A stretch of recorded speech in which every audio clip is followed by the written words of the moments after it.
Bismillah ar-Rahman ar-Rahim.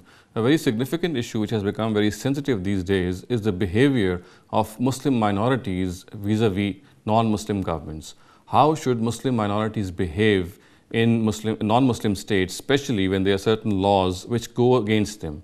And we already have the issue of headscarf in France and some other countries in which these non-Muslim governments actually they persecute these Muslims by not letting them follow their own religion and by following the directives of their own religion. So in this matter, what is the correct way which Muslims who live in these non-Muslim countries they should adopt? This is just a case in point, of course, otherwise we are going to talk in general terms. Now in this matter, the most important thing which these Muslim minorities must realize is that they are bound in a contract of peaceful citizenship with these non-Muslim governments. Whenever they enter a non-Muslim territory or a non-Muslim country to live there, they are bound in a contract. They must honor that contract, and that contract of course entails that they must be peaceful citizens and they shall honor the laws of that non-Muslim country. Now of course, if that non-Muslim country has passed law which is against Muslims or which is persecuting them, then of course this is something which we would not condone. We would say that this is something which is persecution and this should not be done. But however, in no circumstances should Muslims disobey their laws. The option they have, of course, for them is they can migrate from that land, or of course they can talk out the whole issue with the authorities. However, if this insists, then it is not proper that Muslims should adopt violent or belligerent means in this matter. And in this regard, the correct way would be perhaps to migrate away from that place, to come out of that place and live someplace else. So instead of confronting them in a belligerent manner and hostile manner, of course we would not, we would allow them to discuss and debate this issue. But once the law has been passed, they have to obey that law, even if it is a persecutory law on them. Of course, we would say, we would not condone such a law. We would tell these non-Muslim governments that they are persecuting Muslims. But then again, as far as Muslims themselves are concerned, they should obey this law. And if they think that they should not obey this law and something which goes against their religion, then they should migrate from that state instead of causing nuisance in that area.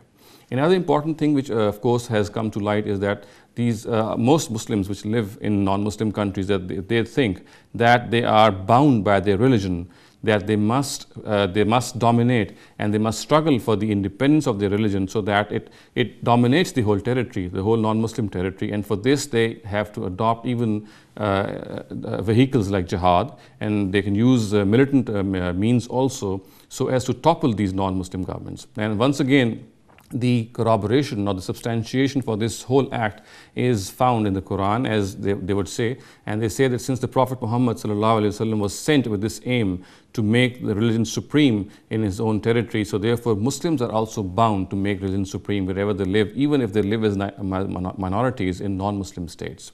Now it should be realized that this whole law is specific to the Quran. Nowhere in the Quran are Muslims obligated to to follow this law or to follow this law in a general term. This law specifically relates to the messengers of God. In the times of the messenger of God, of course, it is the Almighty who makes them supreme in a territory, of course.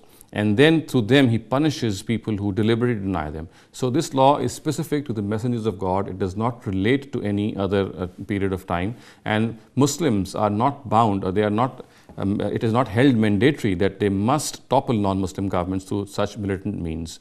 And of course, if this correct delineation is understood, then what comes to light is that Muslims, of course, should live whenever they live as minorities, they should live peacefully, as peaceful non-Muslim citizens. If they think that there are certain laws which which are going against them or they are being persecuted, then of course after debate and discussion, if the non-Muslim government still persists with this persecution, then Muslims, instead of causing nuisance or showing militancy, they should migrate from such areas. And of course, as I said, that toppling non-Muslim governments by such Muslim minorities is also something which is not condoned by religion. It is not a fard or obligation of any Muslim to indulge in such an act. It is for something which is specific to the messengers of God.